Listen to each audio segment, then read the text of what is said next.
Hello everyone, today I want to talk to you about what the US is doing right now. Who's going to write a letter of self-deprecation for them? Also, US Secretary of State Rubio said they are actively seeking to revoke Chinese students' visas. When all the top Chinese talent gathers together, that's when the golden age will arrive. The lawsuits over US tariffs are still dragging on aimlessly. On May 28th, the U.S. Court of International Trade announced that the reciprocal tariffs imposed by President Trump were illegal and ordered that they be stopped within the next 10 days. The Trump administration immediately filed an appeal. One day later, on May 29th, the higher court, the U.S. Court of Appeals for the Federal Circuit, temporarily agreed to keep most of Trump's reciprocal tariffs in place. This decision by the Federal Circuit Court is to give the judges more time to thoroughly consider the government's appeal request. The whole incident has once again fallen into a legal battle. However, the Trump administration's crackdown on China hasn't stopped. This time, it's targeting international students. On May 27th, Secretary of State Rubio sent a telegram to U.S. embassies and consulates abroad, ordering them to suspend in-person visa interviews for foreign citizens applying to study or exchange in the U.S., and at the same time, to step up scrutiny of applicants' social media posts. Suspending interviews basically means suspending the approval of student visas. At the time, most people believed that Rubio's order was mainly aimed at checking whether international students had made any anti-Israel remarks. However, Rubio later shifted his focus to China. On the evening of May 28th, he announced that the Trump team would actively seek to revoke the visas of Chinese students, including those with ties to the Chinese Communist Party or those studying in critical fields. He also said that the State Department is revising visa standards to tighten the review process for all future applicants from China, including Hong Kong. According to the New York Times, this move is bound to send shockwaves through universities across the U.S., since China is the second largest source of international students in America. In Rubio's brief statement announcing the tightening of visa policies, he did not define what the critical fields that Chinese students would be barred from are, but this wording most likely refers to disciplines in the sciences. In recent years, U.S. officials have expressed concerns about the Chinese government recruiting scientists who have been trained in the U.S., even though there is no evidence showing that a large number of such scientists are working for China. The New York Times also noted that, similarly, it is still unclear how U.S. officials would determine which students have ties to the Chinese Communist Party. This kind of order, lacking clear legal wording, is bound to heighten the unease of the roughly 275,000 Chinese students in the U.S., and will also cause significant concern among professors and university administrators who rely on their research abilities and financial contributions. According to the 2024 Open Doors report released by the Institute of International Education in the U.S., the top 3 countries of origin for international students in the U.S. during the 2023 to 2024 academic year are: first is India with 332,000 students, representing a 23% increase compared to the previous year. This year, India surpassed China for the first time to become the largest source of international students in the U.S., accounting for 29.4% of the total. Mainland China is second, with 277,000 students in the U.S., a 4.2% year-on-year decrease. Chinese students still make up 24.6% of the total, though this is the 4th consecutive year of decline. This trend is related to factors such as the U.S. tightening visa scrutiny for sensitive subjects, the increasing competitiveness of Chinese universities like Tsinghua and Peking University rising in global rankings, and the diversification of study abroad destinations for Chinese students. The third is South Korea, but the number of Korean students in the U.S. is only 41,000, which is far less than the number of students from India and China. The New York Times specifically pointed out that over the past few decades, American universities and research institutions have greatly benefited from attracting some of the most talented students from China and other countries. Many universities also rely on Chinese students and other international students paying full tuition fees, which serves as an important source of their annual income. McHenry's, the president of Wesleyan College, a private university in Georgia, said, "I think this approach is very wrong and will only backfire. It's like lifting a rock just to drop it on your own foot." At present, it is still unclear how quickly the U.S. State Department and the Department of Homeland Security will cancel the visas of the affected Chinese students and revoke their status in the United States. U.S. Immigration and Customs Enforcement has already taken active steps to detain some students whose visas or residency status were revoked by Rubio. This move has already triggered multiple lawsuits against the Trump administration. In 2020, officials from Trump's first administration decided to cancel the visas of thousands of Chinese graduate students and researchers who had direct ties to Chinese military universities. This was the first time the U.S. government had banned a specific category of Chinese students from entering American universities. According to the New York Times, during the Biden administration, U.S.-China relations have also remained tense, but China has tried to promote stability in the relationship by emphasizing increased people-to-people exchanges, especially at the level of educational institutions. Compared to the number of Chinese students studying in the U.S., the number of American students studying in China is much smaller. In November 2023, during his visit to San Francisco, Xi Jinping announced that China is prepared to accept 50,000 American students over the next 5 years. Additionally, speaking of connections to the Chinese Communist Party, China has a population of 1.4 billion, but there are 99.2 million Communist Party members, which is about 7% of the population. If the connections between Hong Kong and Macau students and the Chinese Communist Party are counted by including whether their parents or even grandparents are party members, then probably more than 1/5 to half of Chinese student applicants would have some link to the party. Therefore, the new U.S. policy on admitting international students will have a very broad impact.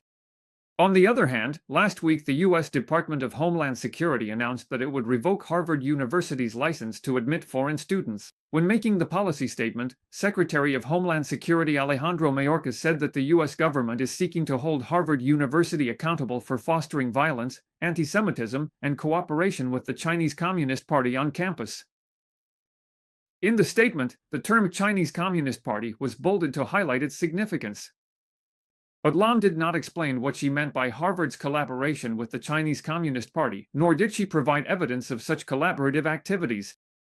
At the time, Mayorkas stated that universities admit foreign students and benefit from the higher tuition fees they pay, which helps to grow their multi-billion-dollar endowment funds. This is a privilege, not a right. Next book specifically mentioned that comments on Chinese social media about Rubio's new initiative expressed both helplessness and a sense of triumph. The report described how some nationalists promoted the idea that Chinese students who once looked up to the U.S. now feel disillusioned, or that Chinese universities would benefit from the return of talent. Let's first have a quick summary. First, in the past, when China was poor and underdeveloped in technology, Chinese students who went to study in the U.S. and returned after graduation did make contributions to the country's development. But now, times have changed, China's technology has caught up, and students can't go to the U.S. to study key fields, like artificial intelligence. Has China developed or not? Look, the core team behind the development of the DeepSeek AI large model all graduated from universities in China. That shows you the era of China relying on U.S. technology is already over. Second, the U.S. thinks it has something precious, but actually, when Chinese students go to the U.S. to study and end up staying, they're contributing talent both to China and to the U.S. According to an analysis report by Marco Polo, the internal think tank of the Chicago-based Paulson Institute, nearly 140 of the top AI researchers in American companies and research institutions come from Chinese universities. The proportion of graduates from Chinese universities even surpasses that of local U.S. graduates. This includes well-known figures like Stanford University professor Fei Fei, known as the godmother of AI in the U.S., and Microsoft's chief scientist for AI, Li Deng. If the U.S. stops admitting Chinese students to study AI, it just means more top AI talent will stay in China for their studies in future development. That's actually great news for China. When a country heads towards decline, it always keeps making the wrong choices at critical junctures. By excluding international students, the U.S. is taking a seriously misguided path. This reminds me of Li Si's letter from the guest on espionage from the Warring States period. Li Si, originally from Chu, later went to Qin and became a guest minister. At that time, it was the late Warring States. Ing Zheng, king of Qin, had just come to power. It was revealed Han was trying to weaken Qin by sending their hydraulic engineer Zhang Gui to propose building the Guanzhong Canal, draining Qin's resources. Under the instigation of royal family ministers across the country, Emperor Qin Shi Huang issued an order to expel all the foreign ministers from the Six Kingdoms. Li Si was also among those to be expelled, but he wrote the letter from the guest on espionage to King Zheng of Qin, simply emphasizing that only by being tolerant and open-minded as a ruler can a country become prosperous and strong.